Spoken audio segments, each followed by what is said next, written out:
ওকে, তো চলো তাড়াতাড়ি স্পিডে শেষ করছি, কারণ আমার নেটওয়ার্কের হয়তো প্রবলেম হচ্ছে, কিছু বুঝতে পারছি না। ওকে, তাহলে একটুখানি বুঝতে পারলাম জীবনে রিচ না পুয়ার, কোথায় যেতে হবে? জীবনের টার্গেট নিতে হবে যে আমাকে রিচ হতে হবে। আমাকে জীবনের টার্গেট নিতে হবে যে আমাকে জীবনে রিচ হতে হবে। কারণ তুমি মাথায় রাখবে, রিচ মানুষদের, যারা রিচ, যারা বড় লোক, তাদের জীবনে কিন্তু কোনো প্রবলেম নেই। লকডাউন প্রমাণ আছে। লকডাউনের সময় কত মানুষেরা হাহাকার অবস্থা, যে সময় যত মহামারী বা সেই সময় দাঁড়িয়ে কত মানুষেরা আজকের দিনে দাঁড়িয়ে না খেতে পেয়ে মারা গেছে, যাদের বাড়িতে চাল পর্যন্ত ছিল না, যাদের পকেটে টাকা পর্যন্ত ছিল না, তাদেরকে সুসাইড পর্যন্ত করতে হয়েছে। একটা খারাপ কন্ডিশন, গরিবই একটা মানুষকে কোথায় নিয়ে যেতে পারে। কিন্তু রিচ, ওই সময় দাঁড়িয়ে যারা পয়সাওয়ালা ছিল, যাদের ব্যাংকে কোটি কোটি টাকা পড়ে রয়েছে, তাদের কিন্তু ওই সময় দাঁড়িয়ে খাওয়া দাওয়ার টেনশন হয়নি, থাকার টেনশন হয়নি। ওই সময় দাঁড়িয়ে বেড পাওয়া যাচ্ছিল না, অক্সিজেন সিলিন্ডারের জন্য লাখ লাখ টাকা মানুষ খরচা করছে। যাদের টাকা আছে তারা তাদের পরিবারকে বাঁচাতে পেরেছে, কিন্তু যাদের টাকা নেই তারা তাদের পরিবারকে বাঁচাতে পারেন। তাহলে টাকা মানুষকে জীবনের সব জায়গা থেকে সলিউশন দিতে পারে। ক্লিয়ার বুঝতে পারলাম? তাহলে জীবনে একটা টার্গেট নিয়ে নিতে হবে যে আমাকে জীবনে রিচ হতে হবে। আমাকে জীবনে রিচ হতে হবে। গরিব হয়ে থাকবো না। 150 কোটি মানুষ জীবনে গরিব হয়ে বাঁচে। 150 কোটি মানুষের জীবনের টার্গেট কি? গরিব হওয়া। 150 কোটি মানুষ জীবনে বড় হওয়ার টার্গেট থাকলেও তারা ভুল জিনিস চয়েস করে বলে তারা সারা জীবন তাদের প্রবলেম থেকে, তারা গরিবের প্রবলেম থেকে কখনো বেরিয়ে আসতে পারবে না।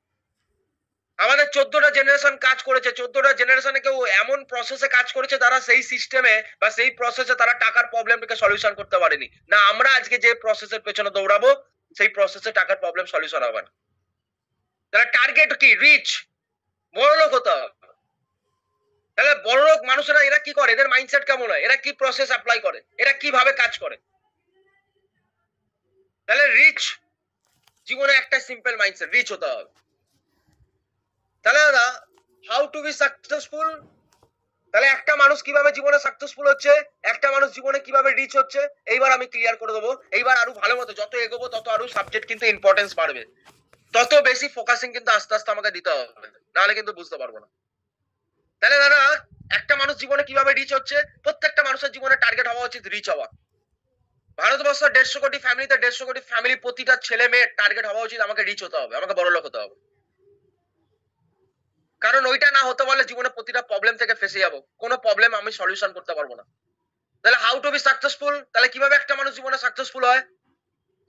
আজকে দিনে দাঁড়িয়ে একটা মানুষকে জীবনে সাকসেসফুল হতে গেলে at first we need a platform. জীবনে আগে প্ল্যাটফর্ম লাগে, সাকসেসফুল একটা প্ল্যাটফর্মের দরকার আছে। ঠিক না ভুল?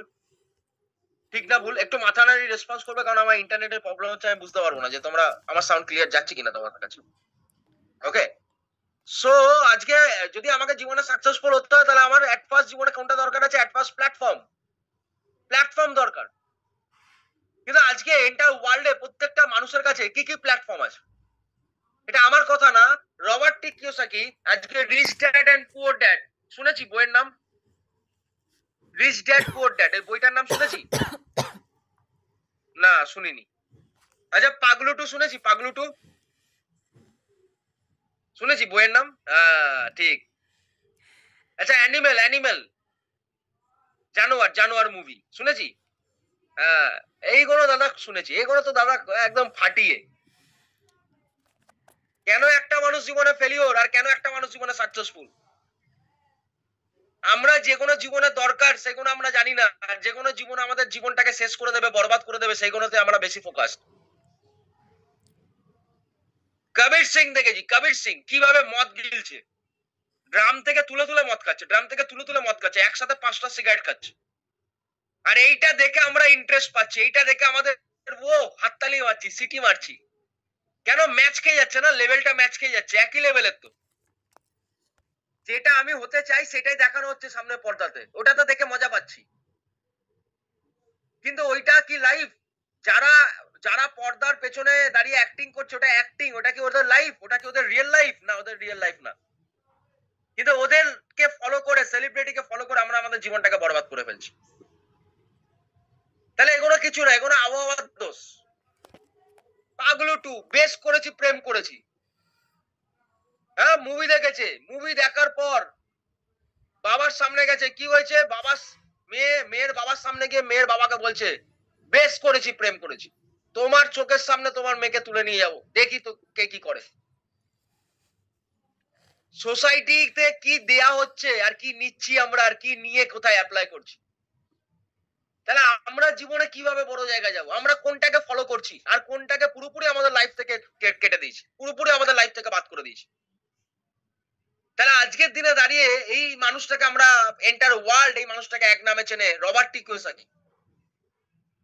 যে মানুষটা আজকের দিনে দাঁড়িয়ে সার্ভে করে বলছে আজকে রিচ ড্যাড পুয়ার ড্যাড এই বইটা কেউ যদি একবার জীবনে পড়ে নেয় সে জীবনে বুঝে যাবে রিচ কেন রিচ হয়, তাদের মানসিকতা কেমন হয়, আর পুয়ার মানুষ গরিব কেন গরিব থেকে যায়। এই বইতে ডেফিনেশন ক্লিয়ার ভাবে দেওয়া আছে।